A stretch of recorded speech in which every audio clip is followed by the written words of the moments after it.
اچھا گیلانی صاحب، ہمارے ناظرین کو یہ بتائیں کہ قرآن مجید میں موجودہ صورتوں کی ترتیب کون سی ہے؟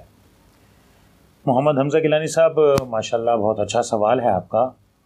قرآن مجید فرقان حمید میں جو صورتوں کی ترتیب ہے وہ دو قسم کی ہے۔ ایک ہے ترتیب نزولی اور دوسری ہے ترتیب توقیفی۔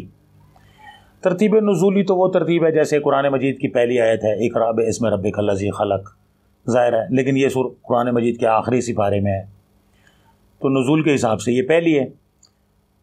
لیکن اب جو موجودہ ترتیب ہے اس کو ترتیب توقیفی کہا جاتا ہے یا ترتیب رسولی بھی کہا جاتا ہے۔ یہ وہ ترتیب ہے جو حضرت جبرائیل علیہ السلام نے اللہ کے حکم سے نبی کریم صلی اللہ علیہ وآلہ وسلم کو سکھائی تھی، اور یہ وہی ترتیب ہے جس ترتیب سے حضرت جبرائیل علیہ السلام رمضان المبارک میں جو نبی کریم صلی اللہ علیہ وآلہ وسلم کو قرآن مجید کا دور کراتے تھے، تو وہ الحمد سے والناس تک جو ترتیب ہے اسے ترتیب توقیفی بھی کہا جاتا ہے۔